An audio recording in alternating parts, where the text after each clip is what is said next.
नमस्कार साथियों, स्वागत है सिलेक्शन गुरुजी ऑनलाइन यूट्यूब चैनल के constable tradesman sub inspector practice session जुनून बैच में। और आज एक बार फिर प्रीवियस क्वेश्चन के एनालिसिस के बेसिस पे कुछ क्वेश्चंस की सीरीज लेकर हम आए हैं, जो क्वेश्चन बहुत इंपॉर्टेंट है आपके एग्जाम के पॉइंट ऑफ व्यू से और प्रैक्टिस के पॉइंट ऑफ व्यू से।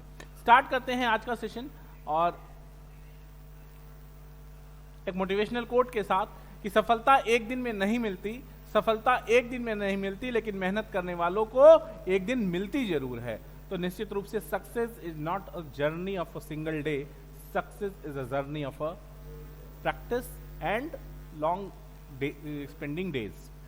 ओके, तो स्टार्ट करते हैं पहले क्वेश्चन से। पहला क्वेश्चन ध्यान दीजिएगा कि दो अंकों की संख्या में जब इकाई स्थान वाले अंक से गुणा किया जाता है तो प्राप्त गुणनफल मूल संख्या का 2 गुना हो जाता है। मूल संख्या का 2 गुना हो जाता है। ध्यान दीजिएगा, मूल संख्या का 2 गुना हो जाता है। संख्या के दोनों अंकों के बीच अंतर 1 है। संख्या क्या है? बहुत ध्यान दीजिएगा, सवाल में ही जवाब है कि इकाई अंक से गुणा करेंगे तो 2 गुना हो जाएगा, यानी आंसर वही होगा, जो आंसर वह संख्या होगी जिसके इकाई अंक पे 2 हो, यानी 32। तभी तो भैया 32 में 2 से गुणा करोगे इकाई अंक से तो 64 पाओगे, और अंकों के बीच का अंतर योग है 1 है। कोई दिक्कत नहीं, आगे बढ़े।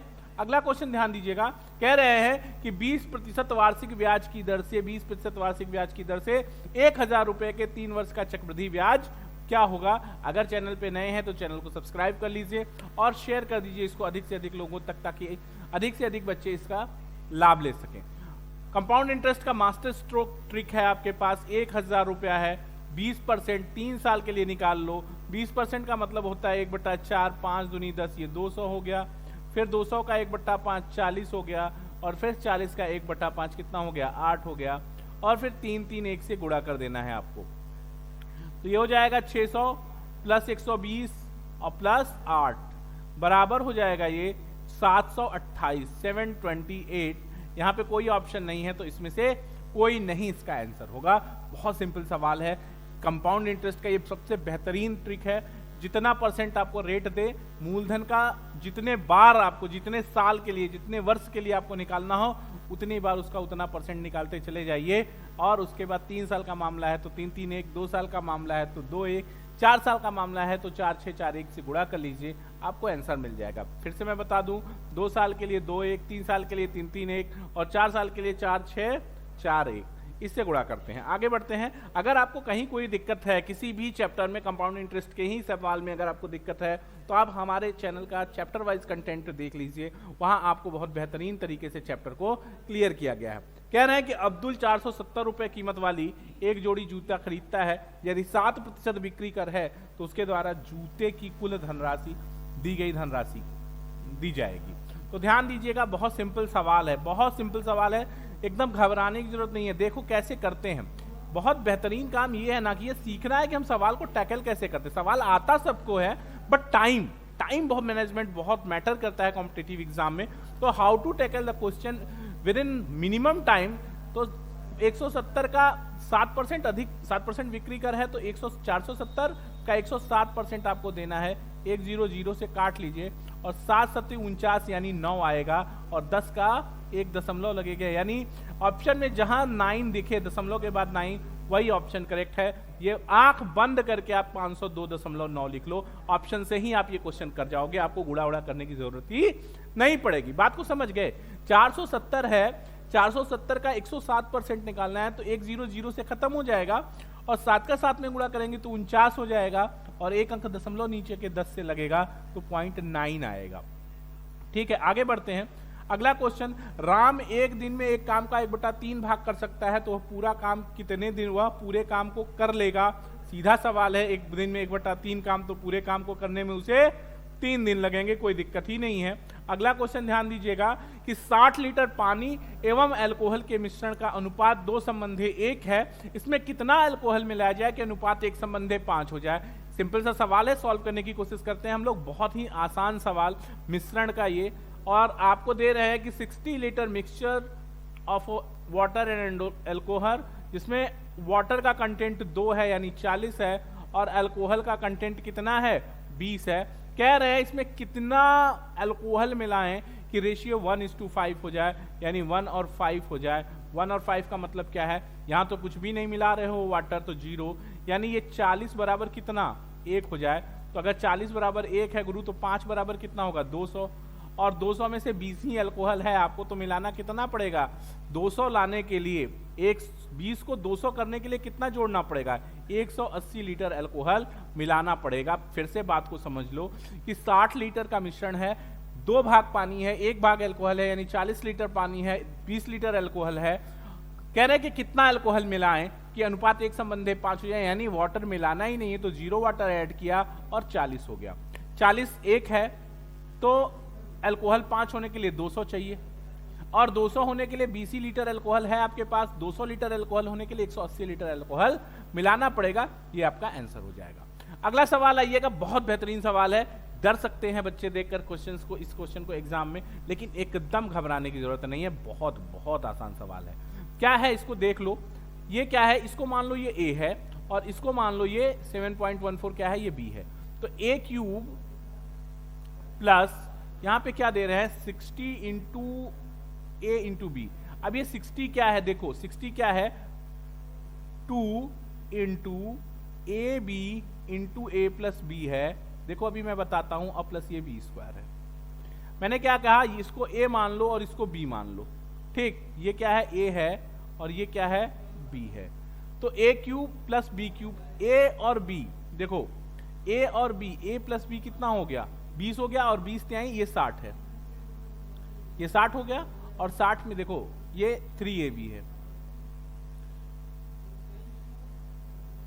3ab सॉरी 3, हाँ। तो ये हो गया a प्लस बी का होल क्यूब, यहाँ पे भी b क्यूब है, तो a प्लस बी का होल क्यूब, और a प्लस बी है कितना 12.86 प्लस 7.14, और इसका मतलब है 20 का क्यूब हो जाएगा आपको 8000। ये आपका सी ऑप्शन करेक्ट हो गया, ठीक है, यहां तक कोई दिक्कत नहीं। अगला क्वेश्चन ध्यान दीजिएगा कि तीन संख्याओं में तीसरी संख्या दूसरी संख्या की 4 गुनी और पहली संख्या की 5 गुनी है, तीनों संख्याओं का औसत 87 है, तो दूसरी संख्या ज्ञात करो। बहुत सिंपल सवाल है यार, कुछ है ही नहीं क्वेश्चन में ना। आज का सेशन तो बड़ा इजी हो गया यार। 1 2 3 तीन संख्याएं हैं, कह रहा है कि तीसरी संख्या दूसरी का 4 गुना है, यानी दूसरी अगर x है तो ये तीसरी 4x है, और जो तीसरी है और पहली संख्या का 5 गुना है, ये 5 गुना है, तो पहली संख्या 4x बटा 5 हो गई। या अगर इसको जनरल करेंगे आप तो 4x प्लस 5x और प्लस 20x, तो ये बराबर हो जाएगा 20x। सबको जोड़ ले, अगर सबको जोड़ लें तो 5 4 9 और 20 9 29, 29x is equal to 87 into 3, 87 औसत है तो 3 से गुणा कर लेंगे तो आ जाएगा 29 3 87, यानी x बराबर 9 आ गया। आपसे सेकंड नंबर पूछा जा रहा है, यानी 5x पूछा जा रहा है, तो ये 45 हो जाएगा। राइट है, कोई दिक्कत नहीं, बहुत बेहतरीन सवाल और बहुत इजी सवाल। ठीक, अगला क्वेश्चन ध्यान दीजिएगा। एक नाव धारा के साथ 15 किमी के जाने में 1 घंटे का समय लेती है, लौटने में उसे 3 घंटे का समय लगता है, शांत जल में 20 किमी जाने में कितना समय लगेगा। ध्यान दीजिएगा, क्या कह रहे हैं कि धारा के साथ नाव की चाल, यानी x प्लस वाई क्या दे रहे हैं, x प्लस वाई दे रहे हैं 15 बटा 1 यानी 15, और धारा के विपरीत x माइनस वाई बराबर 20 बटा लौटने में 3 घंटा, यानी 15 बटा 3 बराबर कितना 5 घंटा। तो अगर आप शांत जल में नाव की चाल की बात करेंगे तो शांत जल में नाव की चाल बराबर 15 प्लस 5 बटा 2। आपको पता ही है कि धारा के विपरीत चाल और धारा के साथ चाल दी हुई हो तो नाव की चाल दोनों की चालों के योग का बटा दो और धारा की चाल दोनों के अंतर का बटा दो, तो यहां नाव की चाल हो गई 10 kmph। और शांत जल में उसे जाना कितना है, शांत जल में समय 20 किमी जाना है, तो समय बराबर दूरी बटा चाल 20 बटा 10 2 किलोमीटर, 2 आवर्स 2 घंटा ना। ठीक, अगला क्वेश्चन ध्यान दीजिएगा। कह रहे हैं कि एक आयत की चौड़ाई लंबाई का 4/5 गुना है और क्षेत्रफल 180 वर्ग मीटर है, तो इसका परिमाप क्या होगा। सिंपल सवाल है ना। मान लेते हैं लंबाई x है, 1 मिनट के लिए मान लिया लंबाई x है, तो चौड़ाई कितनी होगी 4/5x, और ये बराबर है क्षेत्रफल 180 के, यानी एक्स स्क्वायर बराबर 45 हो गया ये, और 45 5 यानी 45 गुणित 5 5 पचे 25 और 9 पचे 45, एक्स बराबर 5 15 हो जाएगा। और आपसे परिमाप पूछ रहे हैं तो ये एल है क्या, ये तो एल हो गया। और अगर चौड़ाई की बात करोगे कि चौड़ाई क्या होगा, तो चौड़ाई 4/5 एक्स यानी 5 12 हो गया, ये चौड़ाई हो गई। और परिमाप की अगर आप बात करोगे तो परिमाप बराबर 2l + b यानी 2 15 + 12 27 दूना 54, राइट, 54 सेंटीमीटर होगा। यहां तक कोई तकलीफ नहीं होनी चाहिए आपको, ठीक है। और अगर कोई दिक्कत है तो कमेंट सेक्शन में हमारे जरूर बताइएगा। अगला क्वेश्चन ध्यान दीजिएगा कि 140 छात्रों द्वारा प्राप्त अंकों का औसत 35 है, उत्तीर्ण छात्रों का औसत 40 और अनुत्तीर्ण छात्रों का औसत 20 है, तो अनुत्तीर्ण छात्रों की संख्या क्या है। मान लेते हैं सपोज अनुत्तीर्ण छात्र, सवाल को एक बार ध्यान से पढ़ लीजिए। कह रहे कि 140 छात्रों द्वारा प्राप्त अंकों का औसत 35 है, ठीक है। 140 कुल छात्र हैं, इनका औसत 35 है, तो 140 गुणित 35 नंबर, ये टोटल नंबर हो गया। उत्तीर्ण छात्रों का औसत 40 और अनुत्तीर्ण छात्रों का औसत 20 है। मान लिया अनुत्तीर्ण x है तो x गुणित 20, ये फेल बच्चों का पूरा नंबर हो गया। और पास कितने हुए, टोटल 140 माइनस x, और इनका कितना है 40। सॉल्व कर लीजिए कि 20x प्लस 14 चौका 56, 14 चौका 56, ये 5600 हो गया, माइनस 40x बराबर 35 0 0 35 चौका 140, 35 140 140 35 0 0 35 चौका 140 0 14 और 35 का 35 और 14 49, यानी यहां से हो गया माइनस 20x बराबर माइनस, इधर जाएगा तो 700, माइनस 700, राइट ना, माइनस 700, करेक्ट है। तो ये 20 20 जीरो खत्म, x बराबर आ गया 35, यानी फेल छात्रों की संख्या कितनी हो गई 35। यहां तक कोई तकलीफ नहीं, कर लोगे एकदम आराम से। भाई देखो कुल विद्यार्थी 140, औसत 35, यानी कुल नंबर 140 गुणित 35। फेल विद्यार्थी अगर x है और औसत 20 है, तो फेल विद्यार्थियों का कुल नंबर x गुणित 20, और 20 अगर x फेल है तो पास कितने हैं, 140 माइनस x पास है, और उनका औसत 40 है, तो गुणा कर देंगे और सॉल्व कर लेंगे तो x बराबर 35 मिल जाएगा। और x क्या है, अनुत्तीर्ण फेल विद्यार्थियों की संख्या है। अगला क्वेश्चन कह रहे हैं कि दो घनों के आयतनों का अनुपात 125 संबंधे 216 है, इनके संपूर्ण पृष्ठों का अनुपात क्या होगा, 25 संबंधे 36 होगा। देखो कैसे होगा, ये एक अजीब मतलब बेहतरीन तरह का कॉन्सेप्ट है कि अगर v1 v2 125 संबंधे 216 है दोस्त, तो ये क्या है, ये 3D है, क्या है 3D, 3 डायमेंशनल है, यानी ये क्यूब होगा। तो सिंगल डायमेंशन की अगर हम बात करें, यानी हम अगर साइड की बात करें, तो साइड S1 S2 कितना हो जाएगा, इसका क्यूब रूट 5 संबंधित 6 हो जाएगा। और अगर आप 2D एरिया की बात करेंगे, तो एरिया 2D होता है, तो A1 संबंधे A2 बराबर हो जाएगा 25 संबंधे 36। ये कॉन्सेप्ट है इसका, 25 संबंधे 36, पहला ऑप्शन करेक्ट हो जाएगा। आई होप यहां तक आपको कोई दिक्कत नहीं हुई होगी, और अगर आपको दिक्कत है तो आप जिस क्वेश्चन में दिक्कत है उस क्वेश्चन कोट करके हमें कमेंट बताइए, हम उसका बेहतर सोल्यूशन आपको फिर से बताने की कोशिश करेंगे। अगला क्वेश्चन ध्यान दीजिएगा।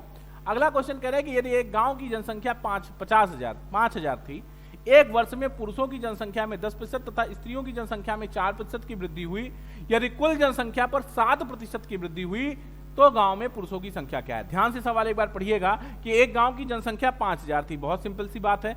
एक वर्ष में पुरुषों की जनसंख्या में 10% तथा स्त्रियों की जनसंख्या में 4% की वृद्धि हुई, यदि कुल जनसंख्या में 7% की वृद्धि हुई। अब बहुत सिंपल है, इसको बनानो एलिगेशन में लगाते हैं आप, ये मेल है ये फीमेल है, इनके में पुरुषों की जनसंख्या में 10% वृद्धि, महिलाओं की जनसंख्या में 4% वृद्धि, टोटल वृद्धि 7%, अंतर निकाल लो 3 और 3, यानी पुरुषों और महिलाओं की संख्या का अनुपात एक संबंधे 1 निकल आया, यानी मेल भी है 250 और फीमेल भी 2500। कोई दिक्कत नहीं, 2500 रुपया, यहां तक कोई तकलीफ नहीं ना, कर लोगे। अगला क्वेश्चन ध्यान देना। संजय ने 2 कूलर 12000 रुपए में खरीदे, वह उन्हें 14450 रुपए में बेचता है।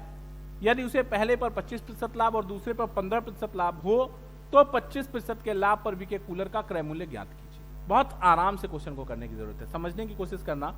सेम सवाल है, एलिगेशन ही लगाना है, लेकिन एलिगेशन के लिए हमको ढूंढना ये है, थोड़ा सा मैं जगह लूंगा इस क्वेश्चन को करने के लिए, ध्यान से समझिएगा, या इसको यहां पे कर लेता हूं।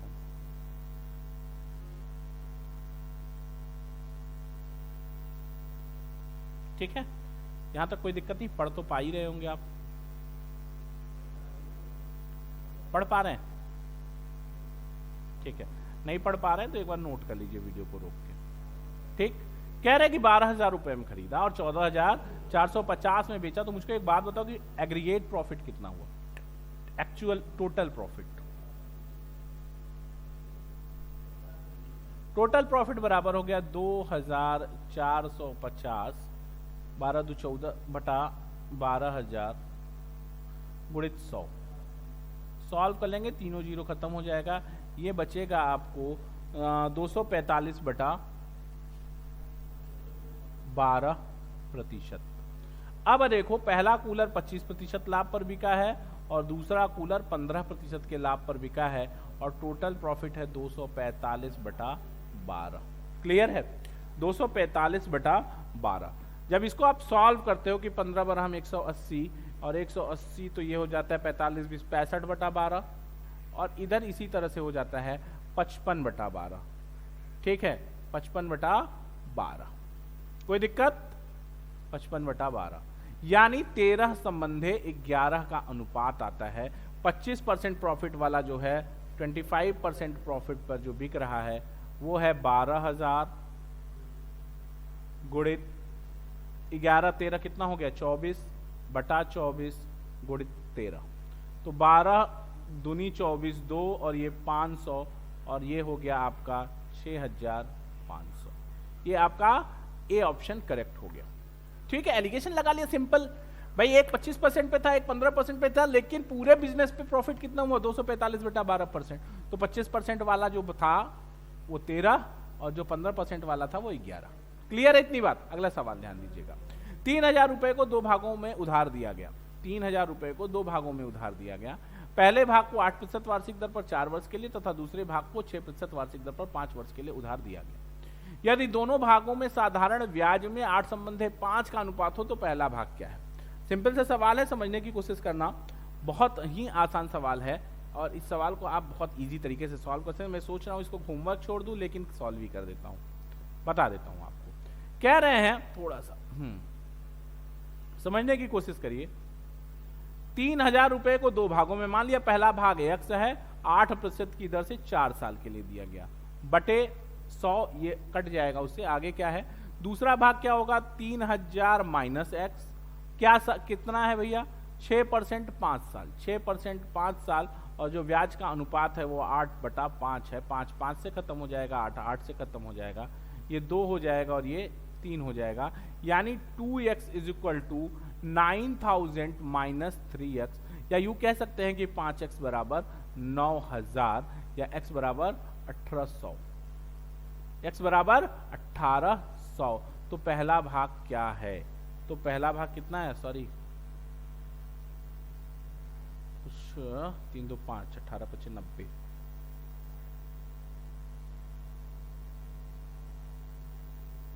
x बराबर 1,800। ठीक तो है, तो पहला भाग तो 1,800 ही आ रहा है, सही तो है 1,800। ठीक, ऑप्शन नहीं है इसमें। अच्छा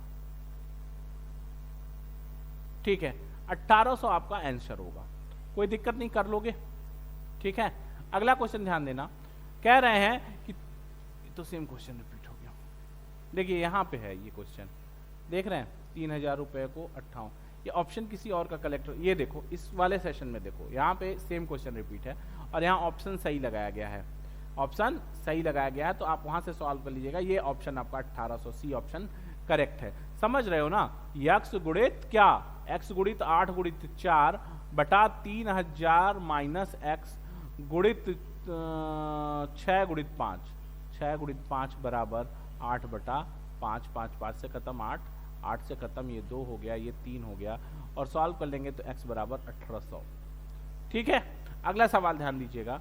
कह रहे हैं कि 4 संबंधे 5 संबंधे 7 का व्युत्क्रमानुपात क्या होगा। थोड़ा कैलकुलेटिव क्वेश्चन है, लेकिन हम एकदम आंसर ऑप्शन से ट्रिक मार देंगे और सोल्यूशन निकल जाएगा। तो 4 संबंधे 5 संबंधे 7 का व्युत्क्रमानुपात क्या होगा बच्चा। 1/4 संबंधे 1/5 संबंधे 1/7, 1/4 संबंधे 1/5 संबंधे 1/7। तो 5 चौके 20 और 20 सत्ते 140 इसका एलसीएम हो जाएगा। 140 से गुणा करोगे तो ये 35 संबंधे 28 संबंधे 20 हो जाएगा और ये आपका ऑप्शन ए सही हो जाएगा। ठीक है, तो सिलेक्शन गुरुजी के प्रैक्टिस सेशन बैच में, जुनून बैच में आज इतना ही। कल फिर मुलाकात होगी आपसे कुछ और बेहतरीन शानदार सवालों के साथ। तब तक बने रहिए सिलेक्शन गुरुजी ऑनलाइन पर, देखते रहिए सिलेक्शन गुरुजी ऑनलाइन। तब तक के लिए जय हिंद, जय भारत।